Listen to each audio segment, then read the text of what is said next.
Are there numbers moving on it? Yeah. Excellent. Okay. All right. Are you ready? Yeah, we're set to go. Okay.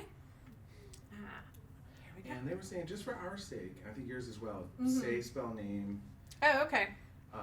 and then Both of our names or his name. His name. Okay. And then local, Mhm. you're affiliated with, all that stuff. Yeah. You'll say that or I'll say that? I'll say Okay. all of this. Okay. Okay. Okay. Here we go.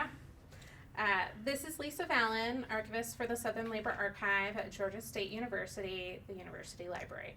Today is May 15th, and I'm in Hinsdale, Illinois, with Bernie Jiricek, Jiricek, who is the president of Local 126. We're here today to interview for oral history, part of the International Association of Machinists and Aerospace Workers Oral History Project. You're aware that we are sharing this interview, putting it online, and making it available to researchers, students, and other union members across the globe. Yes. Welcome, and thank you for agreeing to participate. Thank you. All right, so let's start at the beginning. Where and when were you born? I was born July 9th, 1964 in Evergreen Park, Illinois. My parents were both, my father was a city worker for the city of Chicago, and my mom was is a hairdresser, beautician, and my father retired in 1998, and my mother just recently retired within the last 3 or 4 years. My father passed away in 2008. He was a 399 engineer, assistant chief engineer for the city of Chicago, and that brings us pretty much my family. I have a brother. He's 10 years younger than me. He's a union sprinkler fitter here in Chicago land area, and his trades are pretty much downtown Chicago too. So we're both union trades workers. And so you both grew up where you were born in the same neighborhood? Yeah, I more or less grew up in Oak Lawn, and then my brother was born at the end of us living in Oak Lawn, and then we moved to Chicago. So we grew up in actually the neighborhood both my parents grew up in met in. That's the neighborhood we finished growing up in, and I got married in that neighborhood through our church, and yeah, that's. What neighborhood was that? It's called St. Thomas More. That's the parish. That's how everybody in Chicago kind of associates by the parish, and that's how they know where you're from. So basically, St. Thomas More. What was it like growing up? What do you remember? In my eyes, I had a really good upbringing. My parents were very good to both of us. Yeah, I mean, we went to Catholic schools. I went to a Catholic high school. So did my brother. Actually ended up going to a Catholic college. And that's where I received a bachelor's degree in aviation maintenance management in 1986. And then I had asked my father if I could go on and specialize. And he said, sure. So I said I would pay for it. So I went to another year. Went to school for another year for non-destructive testing and got another degree from Lewis University. So that allowed me to specialize, and it allowed me to advance faster in my field. And I was an aircraft mechanic for like 10 years, and I made it to like the QA department and stuff like that faster with having that second degree. Okay. What did you think of school? What subjects did you like? High school, I didn't really care for a whole lot. And when I got to college, first semester, freshman year, I really didn't like a whole lot because it was all academics. But then when I got into the aviation part of my degree, I loved it.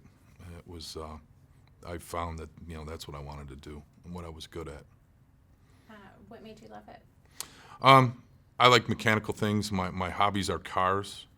My father got me into cars when I was like 14. So we would rebuild cars and stuff together. And just airplanes pretty much, it's same thing, but on a better level. So yeah, that's kind of how I got my start, and I knew that that was what I wanted to go to school for. Yeah, pretty much that's that's what steered me towards aviation. Was there anything in your family life that may have contributed to your participation in the union and getting involved in aviation? My father was in a union, and so yes, my father helped steer me that direction. That's he was involved in a union through his work, and when I got on with the city, in 1992, before I got on with the city, I came down to the union hall, filled out information, gave it to Tommy Fall, who was the business administrator at the time, and met with him, and then filled out applications to get a job with the city, and that's kind of how it all started. And then 1994, I was called to go to work for the city of Chicago for the Chicago Police Department, and I was hired to work on Chicago police cars and any other vehicles that they had. So that was the start of me, and then I had to join Local 126 in May of 1994. And actually today's my 25th anniversary with the city of Chicago.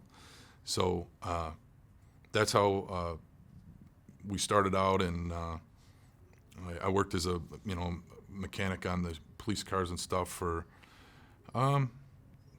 almost from 94 to 2000.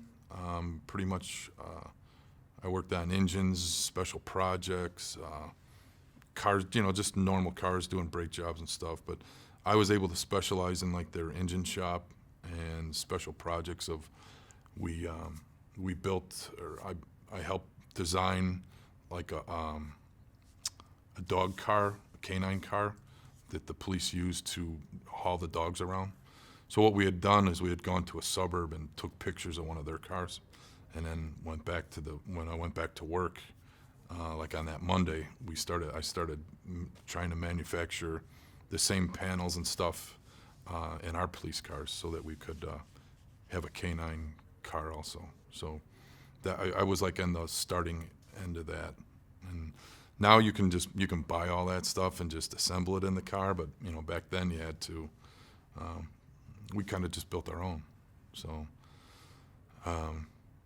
that's kind of how that evolved, and I get transferred around we had 4 different police shops, and as being low man on the totem pole, you would go to different locations as needed and work there for a while. So got to meet the people and all the different bosses that people were involved with, and that was all the early part of working for the city.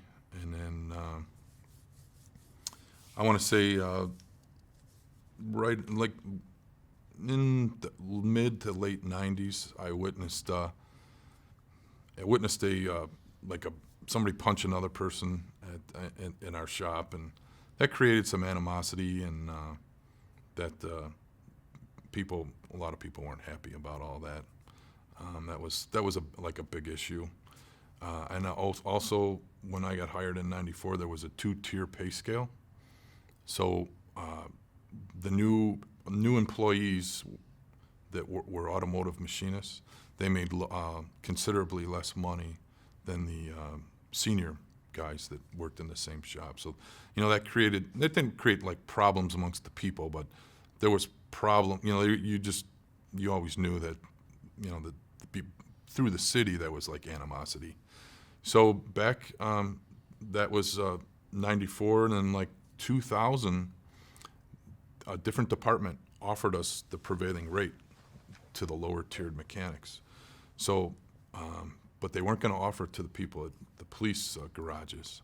So 9 of us jumped on the bandwagon, and we transferred to a Department of Fleet Management at that time, and we went for the bigger pay, and then we started working on garbage trucks, street sweepers, fire trucks, and we transferred there. There was 9 of us that transferred, and then at that time they said, well, wow, only 9 people transferred, so we don't want to give the money to the lower tier guys at police because we only lost 9 guys. So we transferred in 2000 and continued working in those departments on the bigger equipment, and police still stayed at the lower tier pay scale. And then transferred to some different facilities. In 2001, I believe I transferred to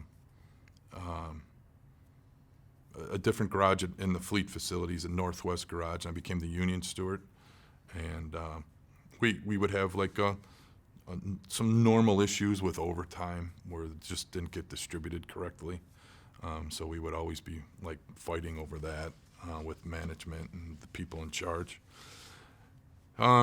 So that went on till like 2004. June of 2004, I put in for machinist foreman. So I got the job. I became a foreman, and I actually went back to the police shop where I started as a machinist foreman.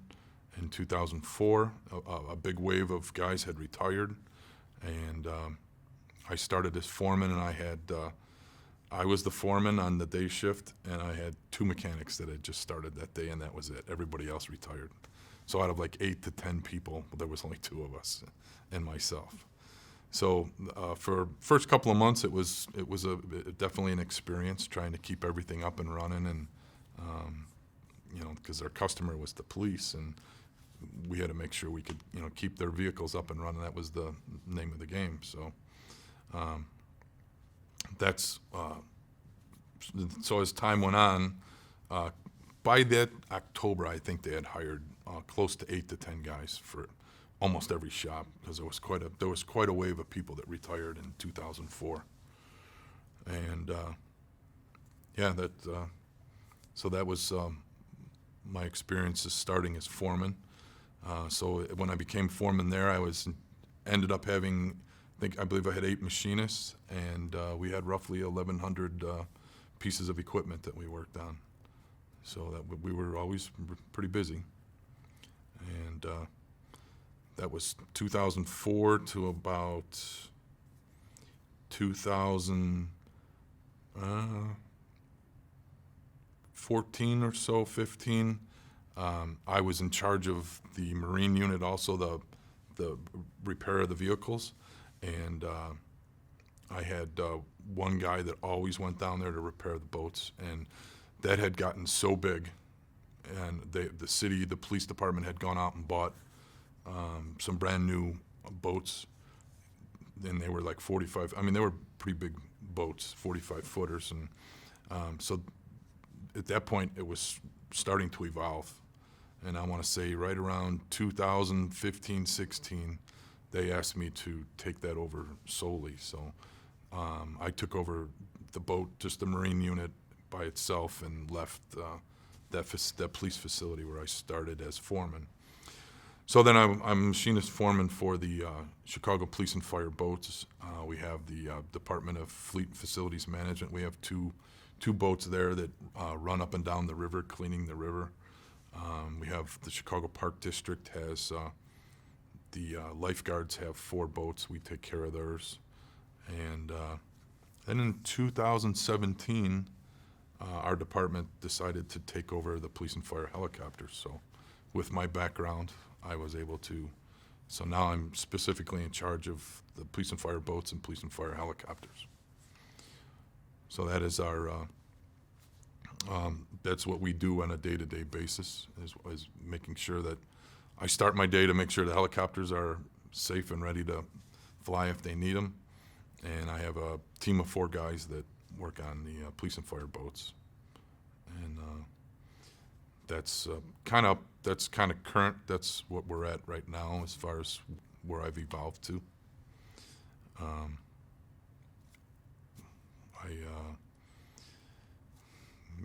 We every day we have many different tasks that we take care of.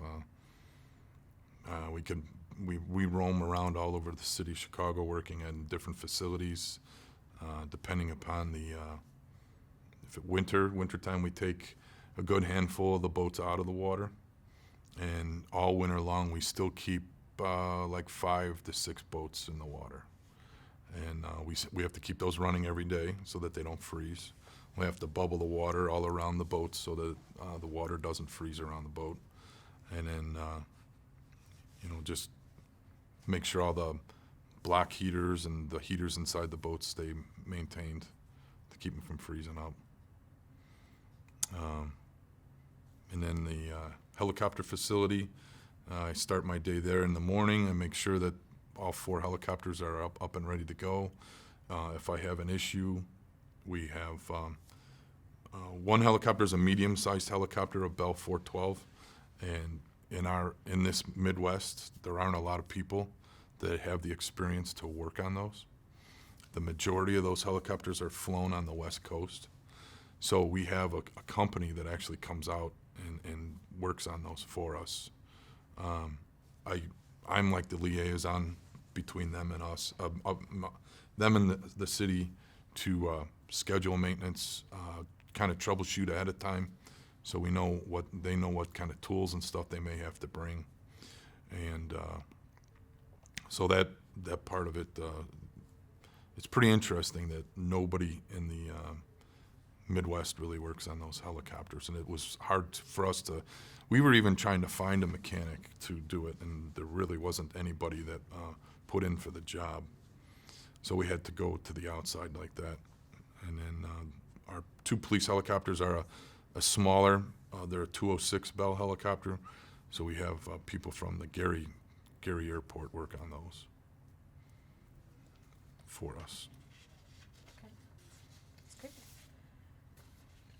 So let's rewind a little. Sure. And go back to how did you get your first job? So you had graduated with your BS in aviation maintenance management and Yes.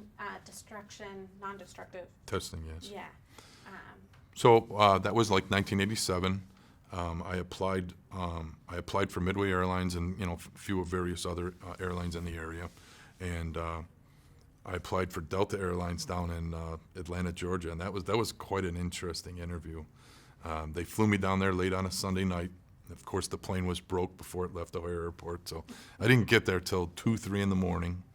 Rented a motel room. I was only 22 years old or so at the time, and rented a room for just 4 or 5 hours, and went for an interview early the next morning. Interview lasted like half an hour, and I was like, oh, this is great. I'm on my way back to Chicago. And they put us in a cab, and the guy's like, well, you guys aren't done yet. You're going to, we're taking you to downtown Atlanta for a 8-hour interview. We're like, holy cow. So it was aptitude tests. We saw it set in front of a psychologist for some time, and it was an 8 hours of aptitude tests and meeting with a psychologist, and that was like probably the worst interview I was ever in. And needless to say, I didn't get the job, and I was actually kind of happy I didn't get that job. So I was back on my way home, and then a short time later, Midway Airlines called me, and Midway was 10 minutes from our house, and I was like, oh, this is great, getting an interview with Midway Airlines close to home. So I went for the interview, and everything went well, and they said, well, here's the deal. They said, the job is in Springfield, Illinois. And I was like, oh, gosh, I don't really want to go there. So they said, as long as you pass your drug test and the physical and all that, we want you to start Monday morning in Springfield, Illinois. So I was like, okay. So did all that, and like on Friday, I called the guy. And I said, well, did I pass everything? He's like, well, we won't even know. Just go and do the job. We'll let you know if you don't pass. I said, okay. So reported to work on that Monday morning, and it was June 15th, 1987, Springfield, Illinois. Midway Airlines had purchased Fisher Brothers Aviation, and it was a feeder airline. So they hubbed it out of Springfield, Illinois, and it would go to all these little towns and feed Midway Airlines in Chicago for people to fly in and out of. So Springfield, Illinois was our main little hub there, and a man that was a Dornier aircraft, so they were from Germany. The guy came off holiday to give us training for 2 weeks, and then we started working. So it was pretty cool the way they came out and had 2 weeks of classroom, and then boom, we were working on the airplanes. Worked there for a year, or 6 months, and then all of a sudden they decided that, hey, we had a lot of airplanes breaking down in Chicago, and we had nobody in Chicago that could work on those aircraft. So they allowed one person to transfer to Chicago, and they wanted it to be somebody very close to the airport so that they could be on call. And of course, I was the closest. So I was able to move back to Chicago, worked there for another 6 months, and got to know the people on the main line of Midway Airlines. So in like June or July of '88, I transferred to Midway Airlines, working on DC-9s, MD-80s, and 737 aircraft. And that's that evolved, so you always had to, usually when you don't have any experience with an aircraft mechanic, you have to start with the commuter airlines and then you move your way up. So that was my 1 year start, and I moved to the Midway Airlines, was a mechanic with them for about a year, and then I got into the QA department because of the non-destructive testing. And Midway gave us a great amount of training and schooling, and we ended up teaching, going back to school to teach some of the other employees the NDT at the community college where they taught it. And that's how we started our QA department at Midway Airlines. And then in 1991, Midway went out of business. So that was my core first real job in the aviation industry, which was really good. Had great experience. Just couldn't beat it. And then so shortly when Midway went out of business in, I think it was November of '91, I applied for Northwest Airlines up in Minneapolis, and that was the first IAM, International Association Machinist job. And they were going to purchase Midway Airlines, and through management there was a falling out or whatever, so that never happened. I thought, oh, well, we're all disgruntled employees. They're never going to hire any of us. So all of a sudden they started hiring a bunch of guys, and I'm like, oh my gosh, I got to get on the bandwagon. Well, at the same time, Pan Am went out of business in 1991 or early '92, and so they had a job fair. Northwest had a job fair out in Queens, New York, for the Pan Am people. So me and two other guys jumped in a car. We went out to Queens, New York on a Sunday night. We rented a motel where the interviewing was, motel room, and well, that night we got in. We had to have a sandwich. We were down in the lobby eating, and we ended up meeting the people that were giving the interviews from Northwest Airlines and stuff. And we turned in our resumes and went for an interview the next day. And needless to say, all three of us got hired. So we started in Minneapolis in like March of '92. And then in July of '92, the economy kind of went south, and they hired 600 of us, and they laid a wave of 200 off and then a wave of 400 off. So they hired 600 and they laid 600 off. So needless to say, in like July of '92, I was out of a job again, heading back home, and I started working for a crane company in that October, in lieu of waiting for the city job that I applied for to come in, hopefully come up or get an interview. And I worked for them for like a year and a half for a crane company, doing like bridge inspections, weld inspections, large gears and weldments, and mechanical inspections, and dimensional inspections of that kind of stuff. So that was all the QA kind of NDT stuff with that crane company. And then that brought me to May of '94, and that's when I got hired by the city. With your aviation jobs and kind of the turnover and the closing of the airlines, were you expecting that? Was it a surprise? Yeah, it was a surprise. When you go to school to be an aircraft mechanic, nobody tells you that it's like, midnights and rotating days off and all that. And the airlines, so in that period of time from like 1987 to '91, I think we had the Desert Storm. So that really was detrimental to the airline industry with the jobs, and people quit flying because they were afraid of terrorism and stuff. And that really, I think that's pretty much what did like Midway Airlines in, and Pan Am. I think that kind of affected them too, but like United and all that kind of survived. So, but yeah, that that that part of all that. I imagine it was a very stressful time. Yeah, I was young and I was single, so that was the only thing that was. Now I'm married and I have 2 kids, so to get laid off now would be really tough. Back then, I just moved back home, So, but yeah. Okay.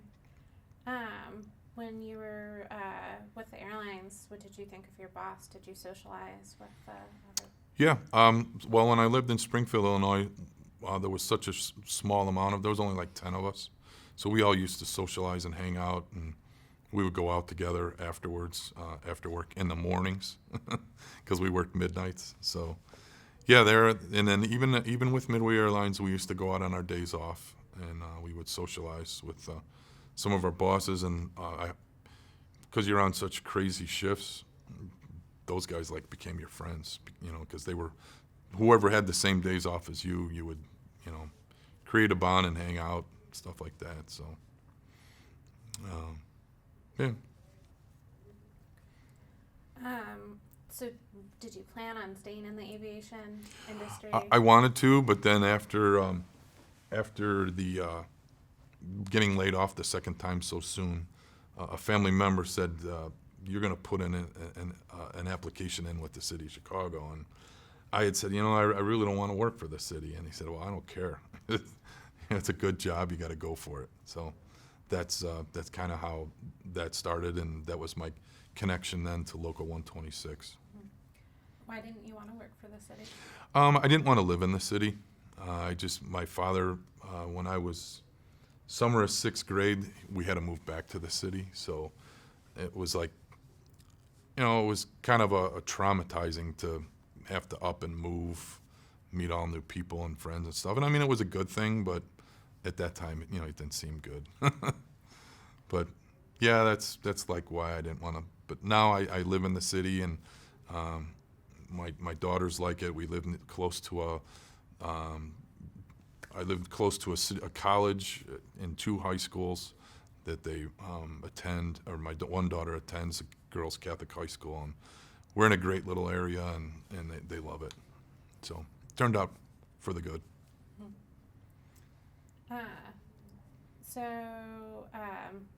When you got married, did you think about changing jobs? Did you already have your job with the city? Yes. So yeah, I got married in March of '96. I had already been working for the city just about 2 years, and my wife didn't work for the city, so she worked for an outside company. So yeah, I was like, I tried because of that fighting issue that I witnessed, I took a leave of absence from the city in 1999. It was a 5-month leave of absence, and I tried to go back to the airlines. So I went to work for American Airlines for 5 months up at O'Hare. And that came about. I was working part-time for Reno Air. Reno Air was purchased by American Airlines, and they offered us all full-time jobs. So I told my dad, I said, "This is what I went to school for. I got to give it one more shot," And I lasted 5 months. It was a good job. I really liked it, but I would have never had weekends off ever again, and that was kind of the deciding factor, and vacations. So after 5 months, I threw in the towel and called the city and said, "What do I have to do to return?" They said, "Just come down and sign the paperwork." I said, "Okay, I'll be there shortly." So I returned to them in 2001, I believe. I went back to the city. How does your wife, Dora, feel about your work? I think that now with what I do, it's pretty exciting. Her and my kids are always, what did you see or hear today, or what were you guys involved in, or they'll see something on the news and they'll be like, "Were you guys there, or was that your boats that were at that scene or whatever?" And I was like, "Yeah," and then I tell them the whole story because I hear it from the people that operate the boats. So yeah, they're always interrogating me on what's going on. With your working and working for the city and then for the airlines, what kind of childcare arrangements did you have to make through the years? So yeah, when my first daughter was born, I was on the afternoon shift and my wife worked days, so we found a babysitter that was a friend of the family, and she was a godsend because she filled in the gaps when we couldn't. So, and she was real good with our children, and our kids became like, they were like almost family. So, yeah, we found a really good babysitter, and she was a friend of our cousins and lived next door to them. So that was very helpful in our upbringing of the children. So. That's great.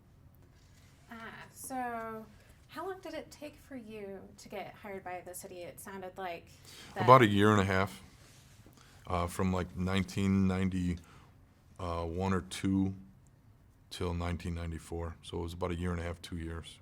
What took so long? Just their hiring process.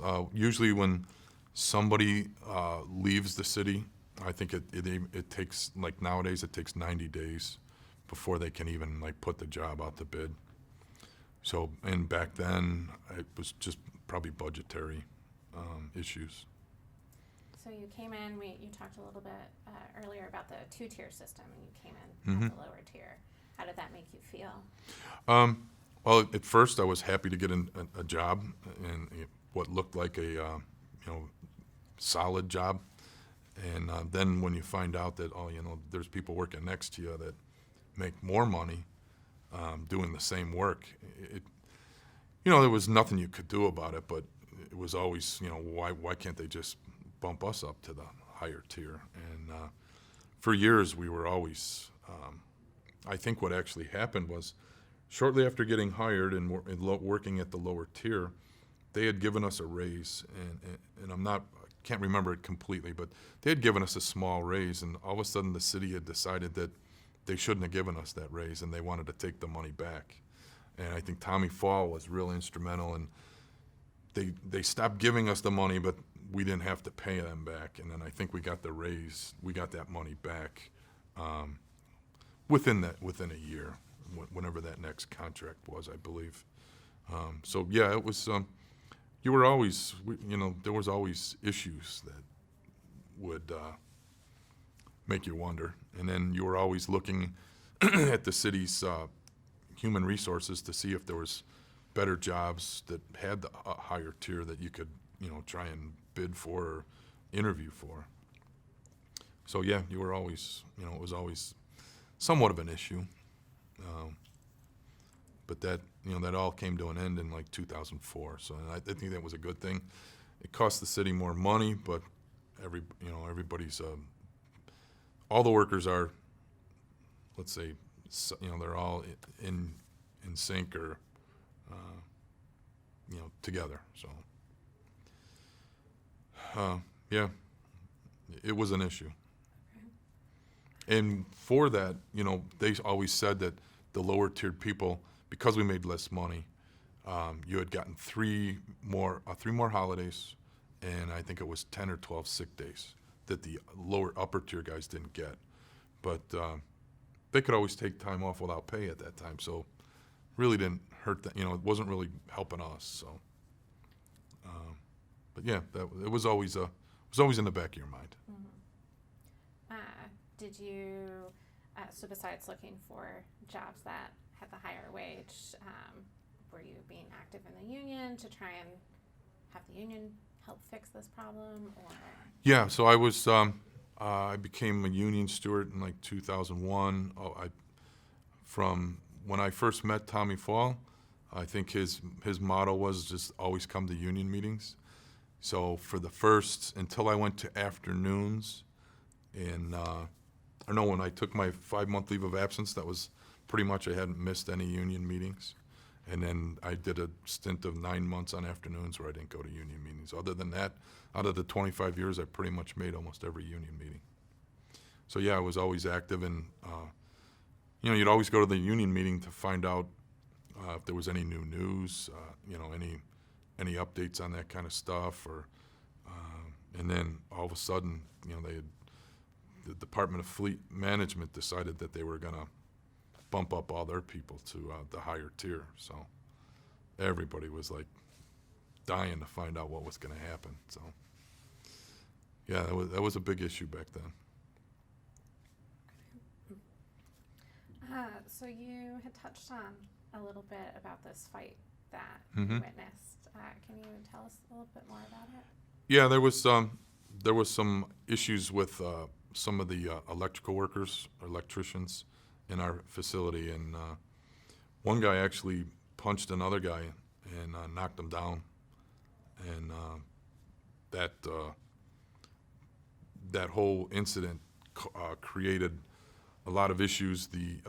All the electricians that were involved were the union steward, the other witness, and the guy that actually got punched. They tried to they transfer them. They put them on a road service truck with rotating days off. That was really ruined the morale of the people in the shop at the time.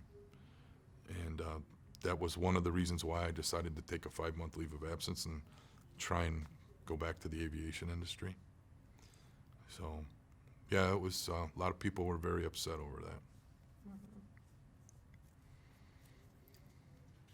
Okay. So you had talked about your father was a Mhm. union member, and was that your first union connection?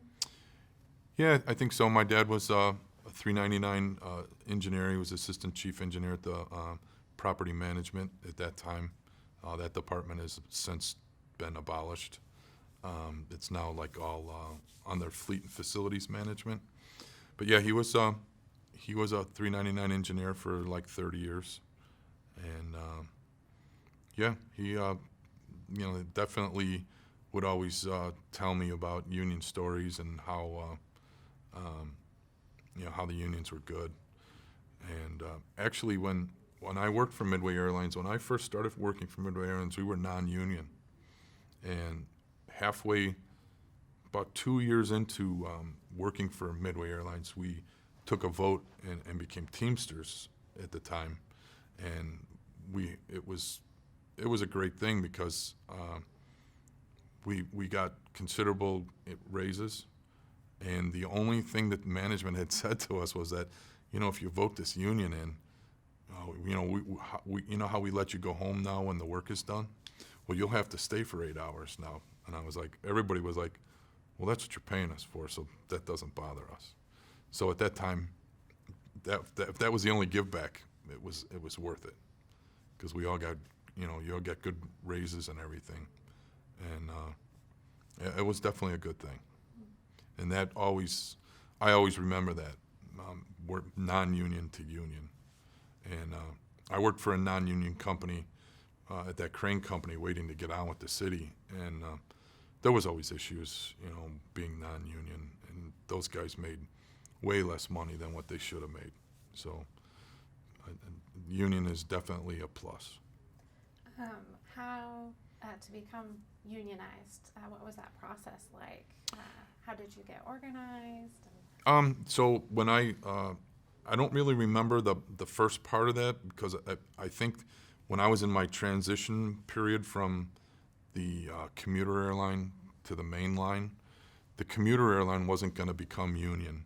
So I think the ball was already rolling when I transferred to the main line, and that I think they had already taken the vote. I remember I was part of the final vote. And I remember going to a motel at 65th and Cicero to take the final vote to vote in the union. And we did vote them in, and we became Teamsters at the time. Oh, how did that make you feel? So then when they came out with the contract and everything, and you read it all, and I mean, there was rules that everybody had to follow, and it was a good thing. Picking people for overtime. I mean, when you work for an airline, there's always a lot of overtime, and to pick it fairly, and you know what I mean, and to distribute it amongst everybody fairly is a big issue. And even with the city, you know, they played games with distributing overtime, even with the union. So you know, you always have to be watching.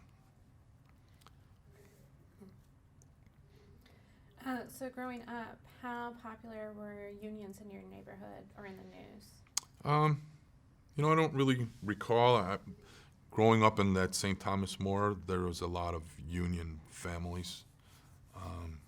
In the city of Chicago, you know, we have the 150 guys, the Teamsters, Machinists Union. You got plumbers, sprinkler fitters, the electricians. They're all in a union. So there was quite a few families that either father was like a fireman or a policeman, or he was in the trades. So yeah, it was pretty prevalent. Okay. When you had your first union position, what were your responsibilities? So that would have been Midway Airlines. So I was an aircraft mechanic for a short time under the union. So basically, you would get come into work at night, and they would assign you to an aircraft to work on. If it was an aircraft that was in the hangar, it would be something that needed more maintenance than if it was left out at the gate, you know, where the passengers board and disband from. They would, so if you worked out at the gate, it was just an overnight inspection. And if it was at the hangar, it was a more in-depth inspection, so it would take more guys. And, you know, through the unions, they would try and even out the work, you know, put you on an easier job one night, and then maybe the next night you would work the heavier maintenance in the hangar. And that was good for experience and learning more about the aircraft. If you're an aircraft mechanic, if you have, let's just say, a 747, it could take you 30 years to learn that airplane. So, I mean, yeah, it's being able to diversify and work different areas of that aircraft so that you get to know everything is it's a big plus.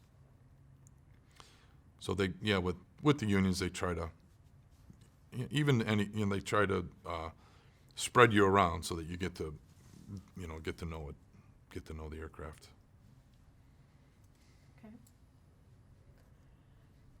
Do you want to take a break? Sure, it's up to you. Okay. Yeah, we're Okay. just shy of the hour mark, so let's Okay. take a break. Us? Drink some water. And you're rolling? Okay. Okay, great.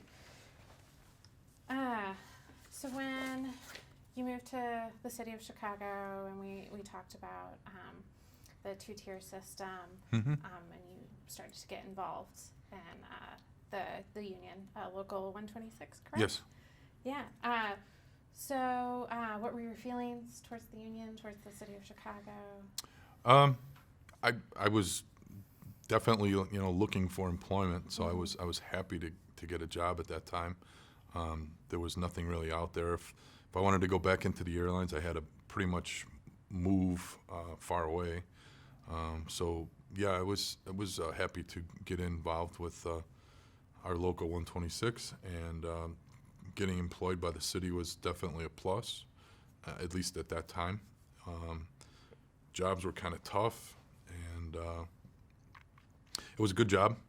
We did, you know, work every day was, I don't want, you know, it was kind of fun. I mean, we made all new friends, and yeah, I mean, it was good to go to work every day. And I mean, we did work. I mean, even though people say city jobs, but it was a good job, and we did work. We got a lot of, you know, work accomplished and stuff. So yeah, I was definitely happy with it, both the union and working for the city, and I still am today.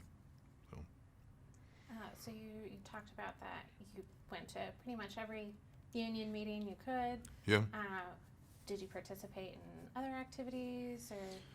Yeah, well, I mean, so if there were like rallies and stuff, and they asked us to attend, we would go attend the rallies. And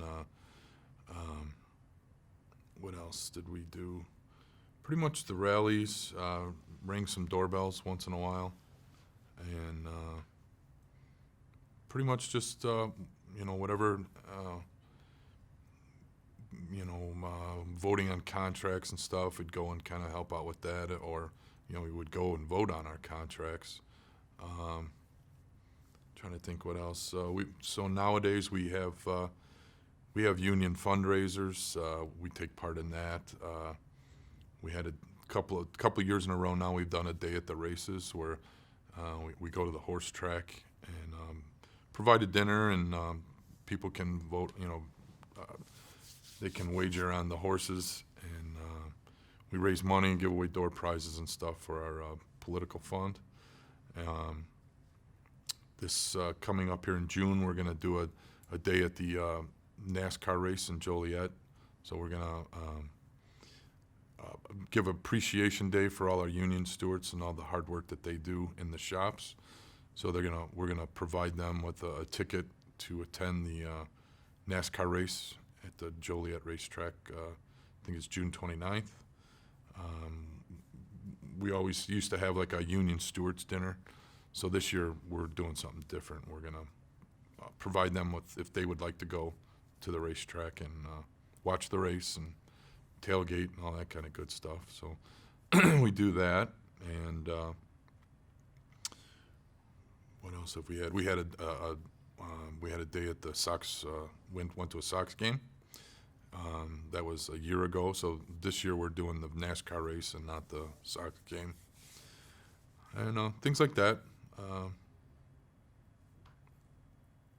Yeah. Okay. So you talked about you would go to rallies when needed.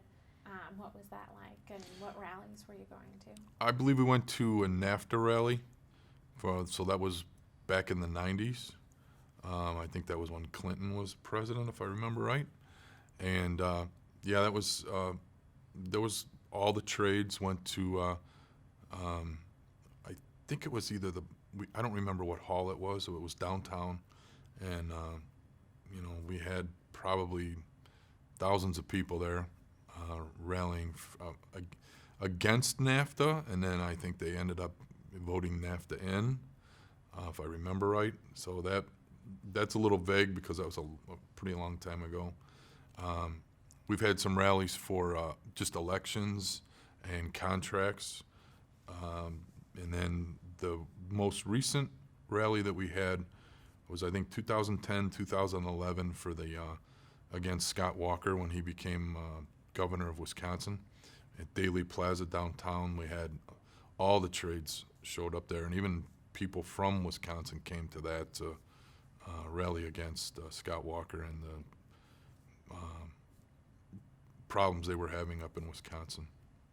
And it was, it's pretty wild to see thousands of people come, all for one, stick together and become one to rally against something. How does a rally get started?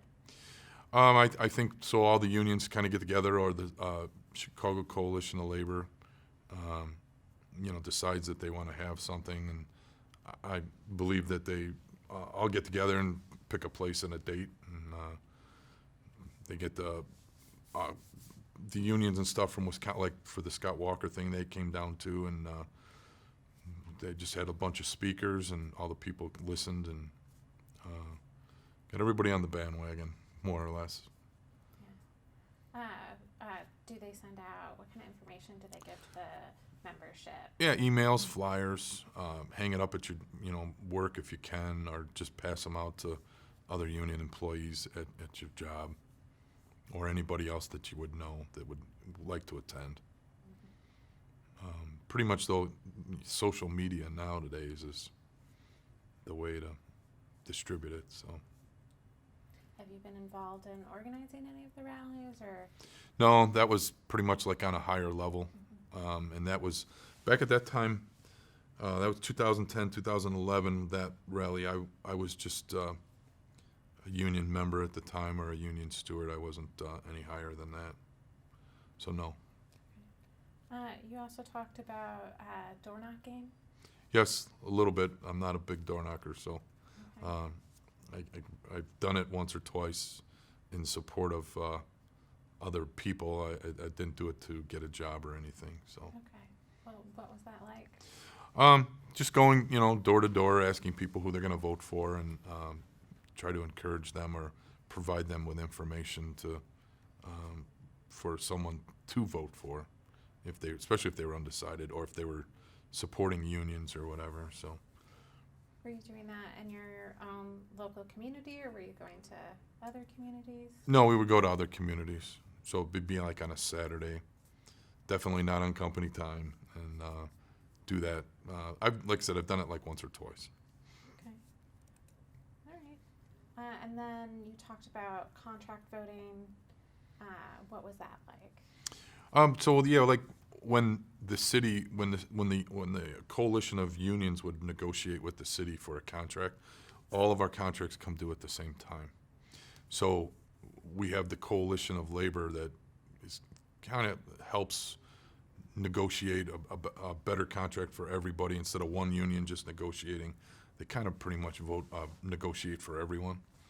So it's a pretty big to do where they get together like once a month or whatever, and negotiate the contract for all trades in the city of Chicago, and they strike like one big deal for all the unions, and it's considered prevailing rate wage is the term that if you're a prevailing rate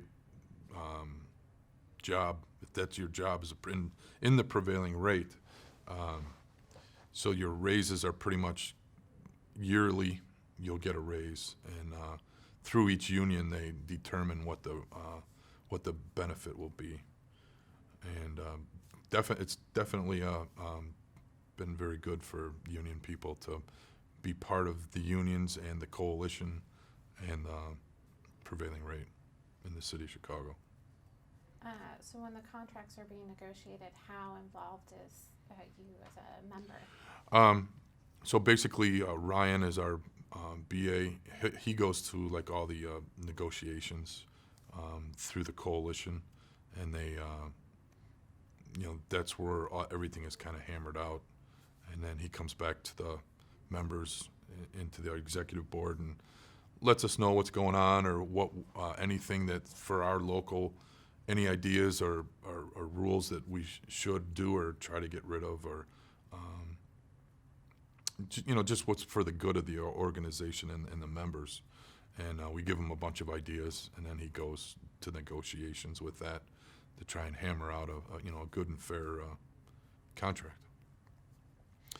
So we just received, was it last year? We got a 5-year contract now, and before that, when Mayor Daley was still involved.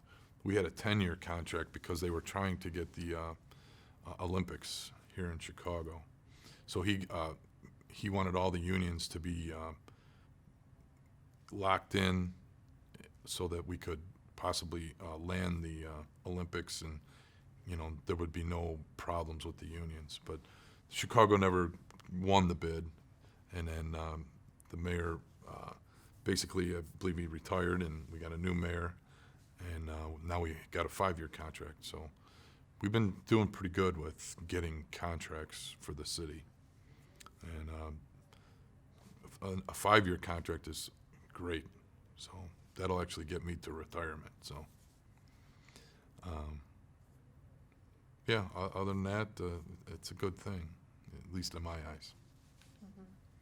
Is that time when the contract's getting negotiated, is that stressful? Are you excited? Or A little bit. You're always looking to hear. You're always watching the news. Always talking like to Ryan, like what's, hearing anything. Would you guys had any meetings lately? So yeah, it's kind of exciting. It's it's good to hear when everything's on the up and up, and everything's a positive, not a negative. So. Yes, it's not stressful, but like just you're always watching, unless you hear there's going to be layoffs or something. Then it can be stressful. So. Has that happened? Not at contract time. We did have about I'd say about 2007, 2008. We had a period of time where we had to take furlough days. So we had so many days, one or 2 days a week, you would take days off without pay because the city was hurting. So that became a tough time for a lot of people, and that lasted. I don't know if it was like a year and a half, somewhere in that. So yeah, that was one of, I'd say, a tough time for our union and all the unions. That was during the recession. Yes. How else did the recession affect you in the union? Well, just with the furlough days and that, and kids in Catholic school and stuff, you know. I mean, I wasn't like eating out on the street or nothing, but it's definitely, you know, it takes a little out of your pocket. So it was somewhat stressful, and yeah, definitely remember that, you know, that happened. Being in the union, did that help with the recession, kind of get you through it, or? Oh, I believe so. I think that if we weren't in a union, it would have been worse. They would have just, you know, they could have made the furlough days more a week, or made it last longer, or they could have more or less just said, we're laying, you know, randomly pick people to lay off. But yeah, I can't remember if they did that to management too. If they made them take furlough days, I think they did make them take some. So. Okay. When you first got involved in the union, did you ever think you would have a leadership role? No. Yeah, no, I didn't think I would. When I first got hired in that, I always went to the union meetings and stuff, and as time went on, people like coached me to be the union steward at the Northwest shop that we were at, and so then I got involved in that, and then I became an auditor with the union, and you know, that was extra once a month or once a quarter, and then I got onto the executive board, and then I became the vice president, and due to somebody stepping down, I became the president. So, yes, I didn't think that I would ever become president, but now I'm here. So it's interesting. How so? Just to see everything that takes place, and we have extra. You know, you have an executive board meeting once a month where we pretty much vote on all the things that affect the members in the local. So, you know, basically we run how would you say, the mechanical end of it. So, you know, where all the bills go, and donating money and stuff like that. We decide all that at those meetings. So, and pay the bills for the local. So.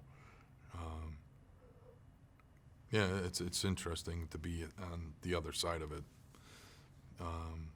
I chair the union meetings, so I'm always in front of people talking. That took a little getting used to, and I'm pretty good with it now. I still have some, you know, snafus once in a while, but other than that, it's not bad. I enjoy it. So there's more of the day-to-day operations at the union hall that I need to get involved in, and hopefully that'll be coming soon. So. What type of activities? Just the more, because I have a full-time job, it's hard to, you know, get involved with that all the time. So that's just that kind of stuff I'm working on right now. Is that like juggling, working full-time, being very involved in the union, and also having a family? Oh, yes.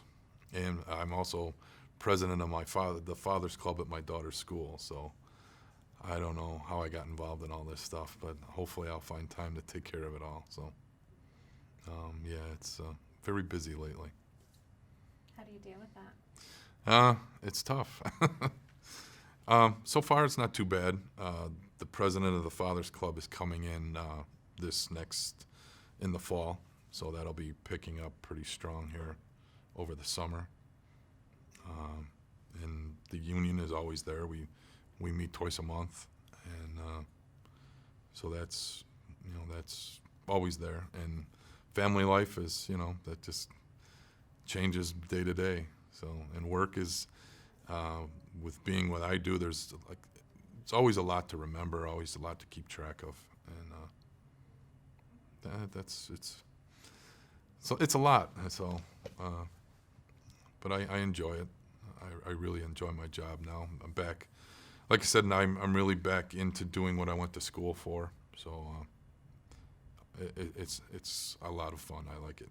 So I could actually say work is not work. It's and I mean, I don't sit around and do nothing. I mean, we're busy. So yeah, I enjoy it. So what's it like being a foreman, supervising some staff? I'm assuming your staff is also members of the union. So yeah, they. I've got right now. I've got 4 guys that work for me, and 2 of them are in different unions, so it doesn't affect them as much as the other 2. But I try not to. I try to keep that separate, and I try not to let them think that I'm gonna punish them or something, and I definitely don't do that. So it's pretty good. I mean, I think my guys respect me, and I respect them for, and I try to rally them to get involved more in the union and stuff. But I know when I have to, I can only push it so far. So, but like I said, I got a good bunch of guys that work for me. So yeah, it's we get along well. So becoming a union member to a union steward, then to an auditor, and then the exec board, and vice president to president. Was there some mentorship along the way? Some what? Mentorship? No, so the auditor, I think I was asked to be an auditor, and then I moved up to the executive board when there was openings, and then I think I more or less volunteered to vice president, and then vice president came president because somebody stepped down. So that's how that all kind of went down. But no, I've never had to campaign or anything for any of those positions. So it's just kind of happened. Okay.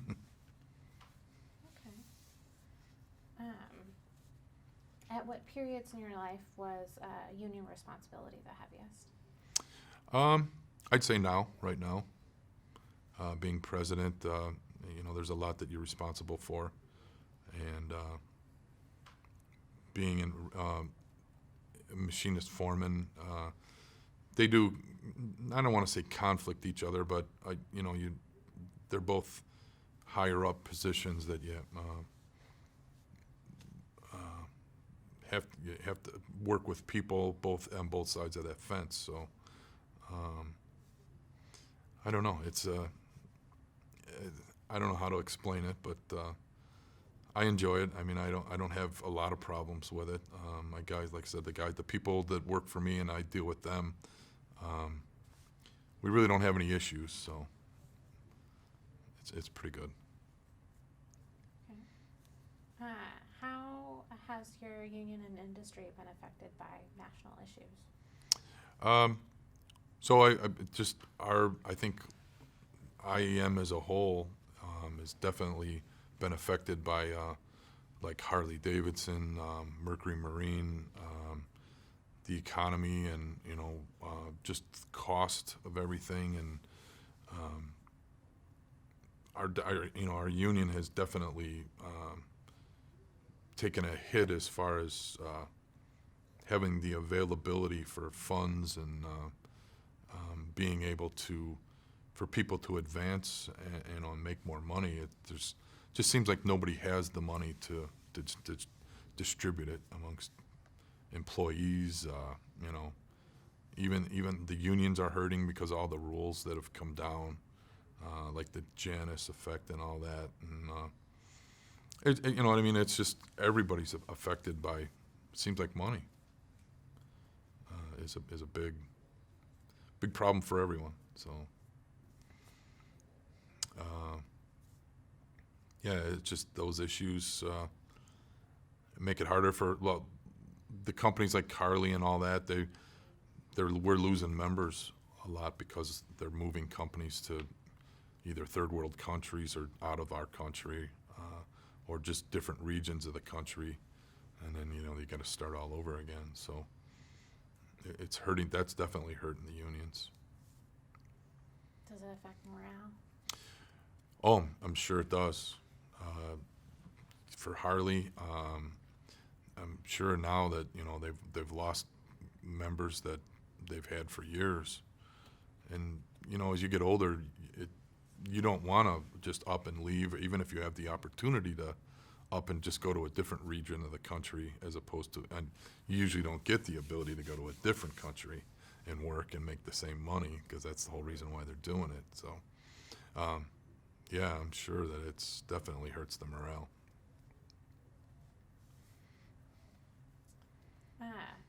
While you're active in the union, were you ever active in any community or political groups? No, I didn't really get involved in politics a whole lot in my life, other than with union stuff. Just the rallies and ringing doorbell here or there. That was pretty much about it. Okay. I was fortunate enough that I didn't have to do that, I guess. Community, I'm getting, like I said, I'm getting involved in my children's school, the high school. I went from nothing to president of the Fathers Club. So, yeah, that's a big community thing, I think, that I'm dealing with. So. What's that like? It's pretty interesting. It's we've got a bunch of fathers that get together once a month, and we have a meeting, and we'll try to provide a dinner and possibly some extra beverages to get together and discuss things for the school. We try to do an honor flight. We try to pay for one veteran to go to the honor flight. Was it from World War II? Now I think they're up to, are they getting to Vietnam now? I can't remember. But we try to once a year provide one veteran to go to the honor flight. We try to raise enough money for that. We raise money for kids' prom, the high school prom. We try to raise enough money to rent buses so that they can take like limousine buses to prom, and so that nobody has to drive. And the Fathers Club does all that, and just things like that. We raise money for, and it's good. We get together and have a good time, and it's pretty cool. That's great.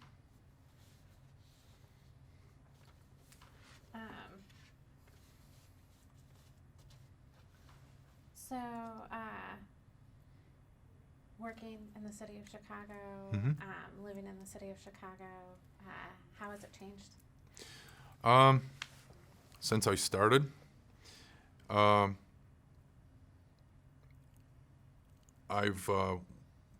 wife and I, we found a house that's in a really nice area. So we moved in there back in 2005, and that was a big plus, because it feels like I don't live in Chicago. If I didn't move into there, I don't know, I might be renting an apartment and living out of Chicago, which you can't do, but I don't. And that was a big plus, finding a house in that neighborhood. It really relaxed me, and like I said, it makes me feel like I don't live in Chicago. So having to be a city employee and live in Chicago, that is a tough, to me it's a tough rule to follow, just because of the fact that you can't live where you want to live. And most likely you have to pay for your kids to go to school to get an education. So to me that's the worst part of being a city employee. So that answer, is that Yeah. I didn't know if there was I can't remember if there was a second part. Oh, yeah, just Chicago's, big city and active, and you had mentioned to me earlier that during the 1996 Bulls championship, that can you tell us a little bit about that time? Yeah, there was the Bulls had won a series of championships, so one of the first couple of years, they were like burning cars and rioting and stuff. So when I thought it was like 1996 rolled around, they started they offered overtime. We were removing windows out of the police cars. We were taping the windows so that if somebody were to throw a rock through them, the tape would like more or less grab all the glass so it wouldn't all, fall on the driver or that.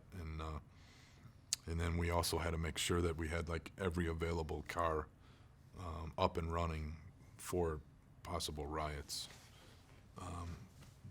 during the Bulls championships. So yeah, I think we did that for 1 or 2 years. It was, we were happy we were getting overtime, but and then we'd have a TV on in the background or the radio on, listening to the game to see how we were doing. So yeah, that was memorable. Were there other memorable events in your job or with the union? Yeah, there's been a lot. As I get older, I'm forgetting, but we've had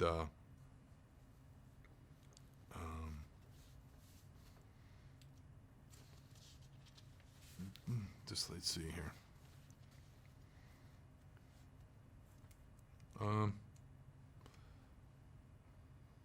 Every day we have memorable events. I was like, just about a year and a half ago, my boss had said, we need to get this piece of equipment out of the river. And he wanted to do it when nobody was around. So we start at 7. I said, well, we could probably be there by 8 in the morning to do this. And they just now redid the whole river walk on the Chicago River. And a lot of people eat lunch there and exercise up and down the river walk. And we were pulling this piece of equipment out, and we were doing it early so nobody would see. And he was naming all these people that he didn't want us to see us doing this. And my guys were working, and we're pulling this out. And all of a sudden, Rahm Emanuel, the mayor of Chicago, is like standing right next to me. He's like, "How's it going?" I go, "Good. How are you, Mayor?" And he's like, "What are you guys up to?" I said, "Oh, we're pulling this piece of equipment out for the winter." And he caught us off guard, and everybody was doing what they were supposed to be doing and stuff. And so he ended up, we talked for 5 minutes, and then he went on his way. And so I called my boss, and I said, well, who didn't you want me to run into? And he named like 2 or 3 people, and I said, so the mayor was okay? And he's like, oh my God. So that was like a memorable event that, the mayor had he was on his way to work or whatever that morning, but it was pretty cool to run into him, and we were doing our job, and he complimented us and went on his way. So that's a cool thing for, being a city employee and running into the mayor. So trying to think what else.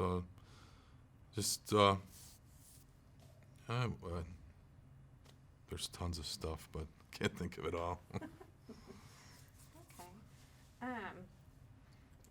Being active in the union, did you start building ties and relationships with the alderman or mayor? No, I don't. I don't really get involved in that. I haven't really had the opportunity to meet any of them. I've met, a handshake here or there, but no, I haven't really gotten involved in that a whole lot. Okay. How has the union been structured, and how do you fit into all of that? As far as like just our. Mm-hmm. Yeah. So Local 126, and we have our officers and our union members, and just recently over the past, I'd say 10 years, we went from having a directing business agent to a business agent, and we went under the rule of District 8. So now we have just a business agent and our executive board. And I think Ryan is in charge of more than one local now. Than when we had a directing business agent, it was all one local 126 only. And that was Tommy Fall, so he'll be able to tell you a lot more about that when you interview him. But yeah, it has changed over, let's say, the last 10 years. As far as, I think it is better now. I just, let's just say our executive board is more involved, know more of what's going on. I think it's definitely a good thing. And hopefully we'll go more towards that. So, yeah, I think we're evolving in a good way. That's good.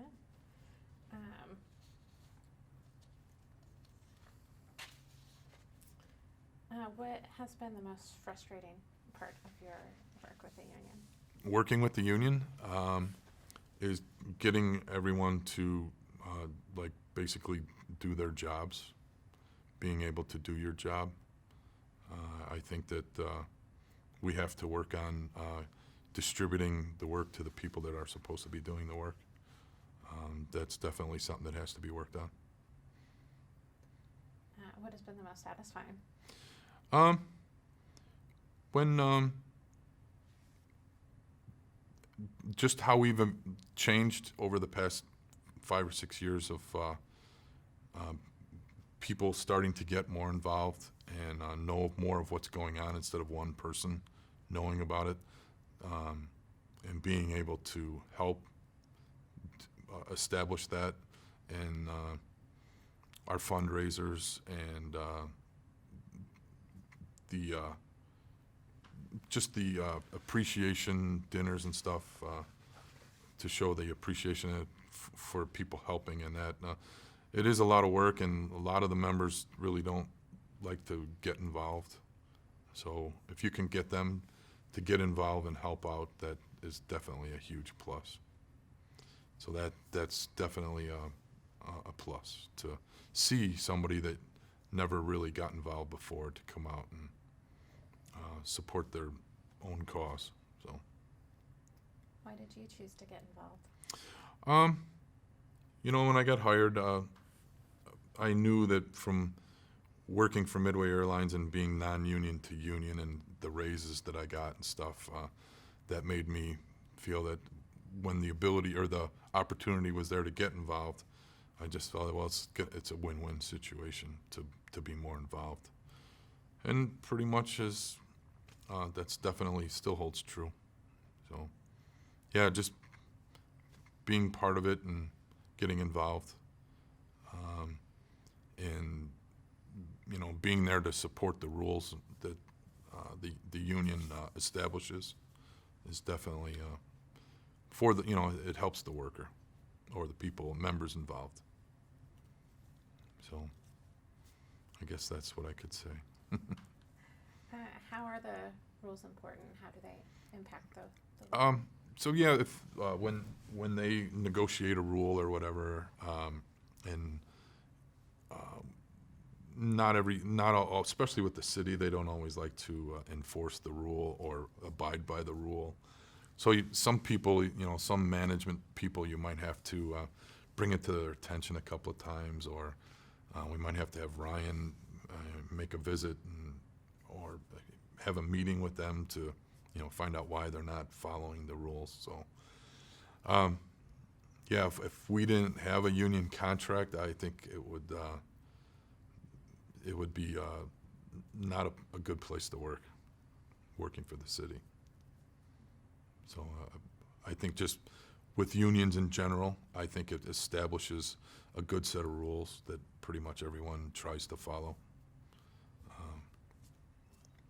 Even for management people, if there was no union rules, I think anything would go for them too. So with the union having union rules, I think it establishes a set of rules for non-union people too. So yeah, I think it's definitely a good thing. I think we're coming to the end. Do you have any last thoughts or stories or events you want to? No, I think I've pretty much exhausted everything I can tell you. Okay, So, great. Well, thank you so much for Huh? speaking with us today. no problem. Thank you. It was great. Hopefully that's gives you some informative information for you. Yeah, no, it definitely did. Okay, All right. Well, Great. Thank you.